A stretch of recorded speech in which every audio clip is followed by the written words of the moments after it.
What they discovered was troubling, to say the least. According to the report, the Isle has been erased from existence. 'Twas as if a hole had been torn in the very fabric of reality. Aye, yet the mystery endeth not with the Isle's disappearance.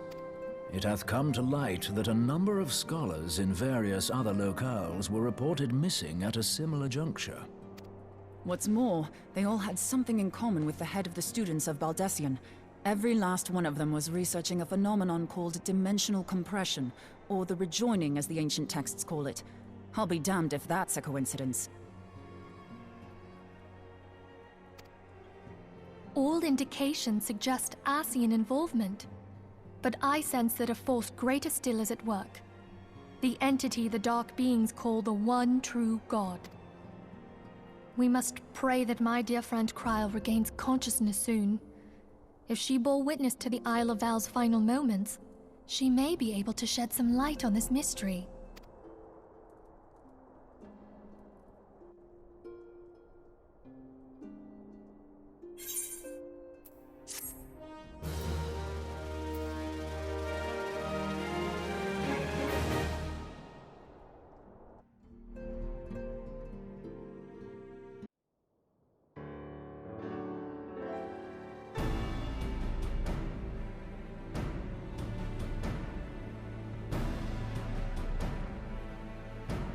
Following the calamity, the forces of the 14th Imperial Legion entrenched themselves in strategic locations across Eorzea. So swiftly did they accomplish this, it was suspected that they had received help. To think that it came from Huayu, my right hand. There is more.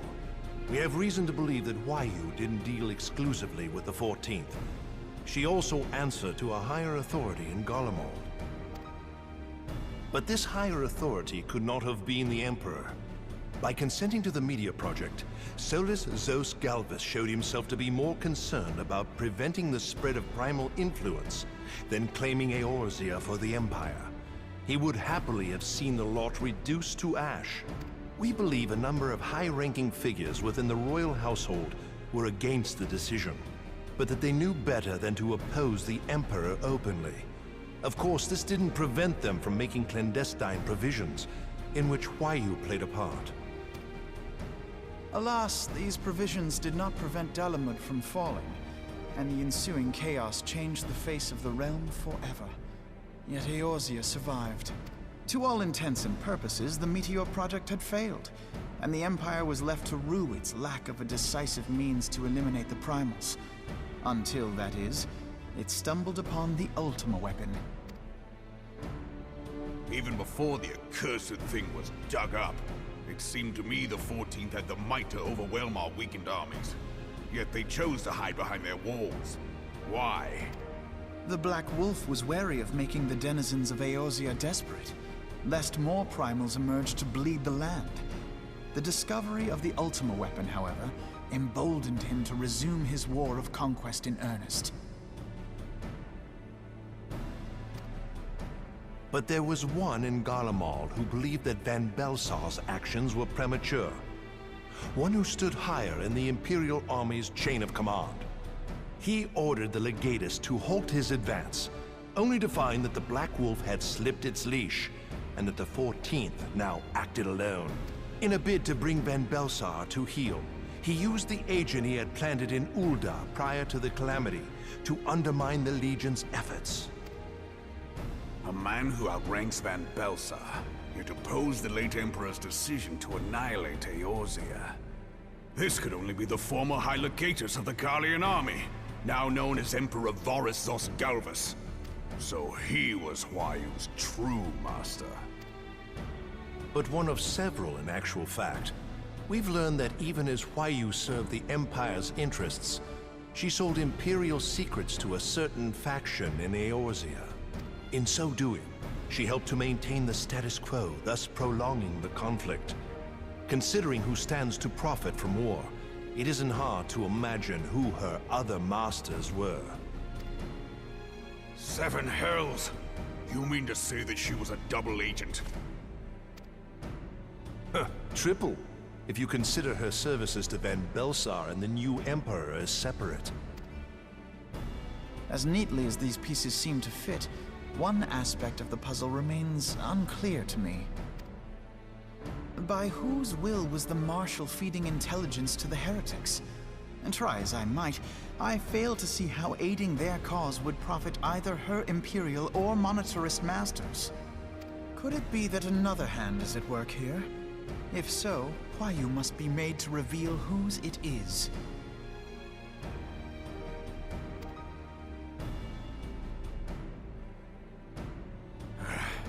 Not only have I lost a trusted friend, now I must interrogate her as a stranger.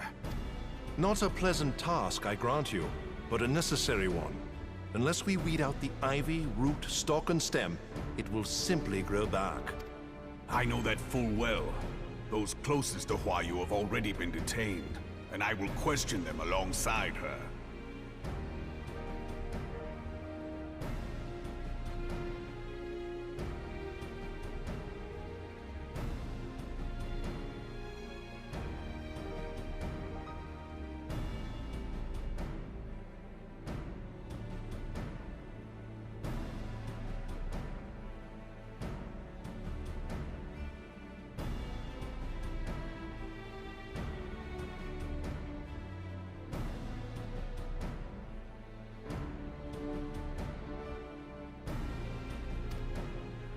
General, pray keep in mind that there may be unwitting abettors among them. All will be treated fairly. On that you have my word. Those who are innocent have no cause to fear. You have ever been a friend of truth, General. I hope the unpleasant task of weeding out falsehood will not detain you too long. Though it be for the sake of Eorzea, doubting one's comrades is poison to the soul. And with that, I take my leave.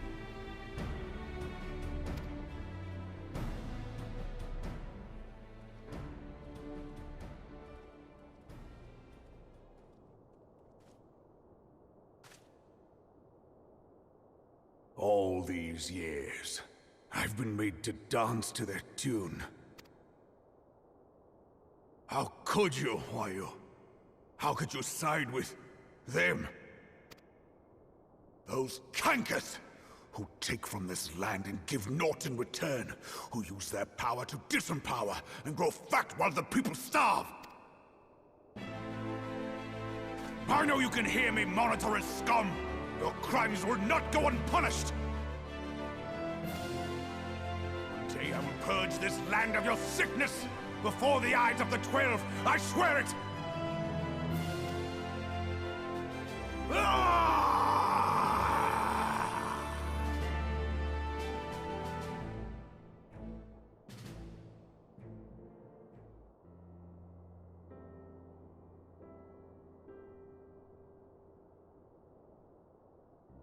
I shall have no further need of you this day. Your Grace.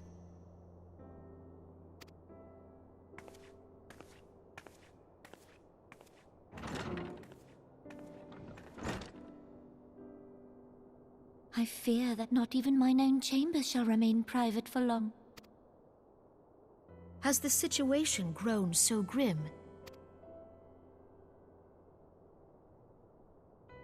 Ever since he proposed the Cartiner Reclamation Bill, Teleji Adeleji has risen to greater prominence upon the backs of impoverished refugees.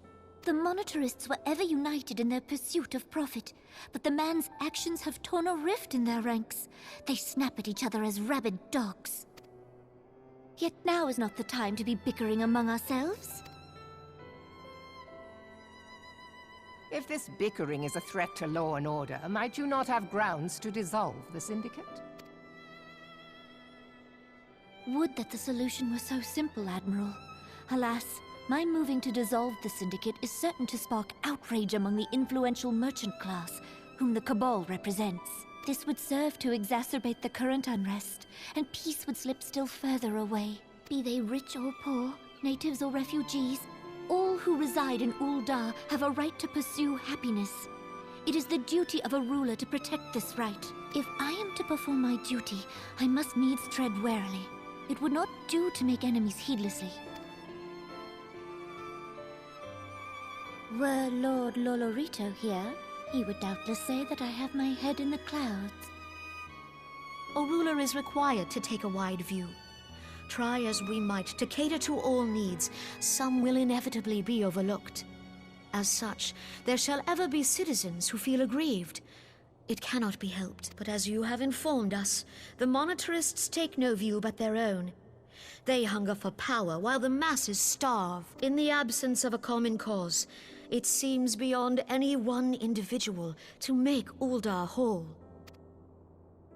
And the presence of a Garlean agent within the Immortal Flames only makes matters worse. Even accounting for Uldar's historic reliance upon mercenaries, such a grievous breach of security is unprecedented. I fear this business will provide the monetarists with a rod to beat Rauban. Eorzea can ill afford for the Immortal Flames to be dampened now. Ere long, the Garleans will turn their ravenous gaze toward our lands once more. If we are to resist their might, our nations must stand together. Yet for this to happen, our nations must be whole. Cannot be done to improve the situation in Uldar. The true wealth of Uldar lies in the health, happiness, and hopes of her citizens. Alas, the citizens shall never know these things, so long as their lives are ruled by the ambitions of the few. The monetarists claim to represent the best interests of the people, but in sooth they desire only to manipulate them for their own selfish ends. For the government to serve the people, it must be formed of the people.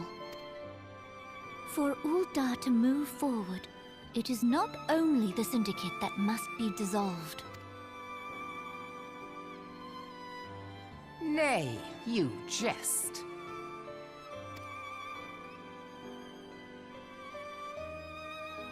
My friends, it was for no other reason than to make known to you mine intent that I requested your presence here. When I make my declaration to the people, chaos shall inevitably ensue. As the last monarch in the line of Ul, I make unto you this request. Help Rauban to preserve order and protect the people. Forsake them, and you forsake yourselves. For a strong Eorzea will ever have need of a strong Uldar.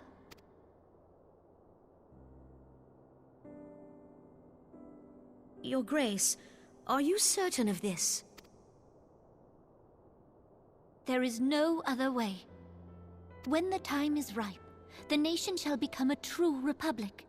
Both royalists and monetarists shall cease to be. Uldar will no longer belong to kings or queens or merchant princes, but to her people.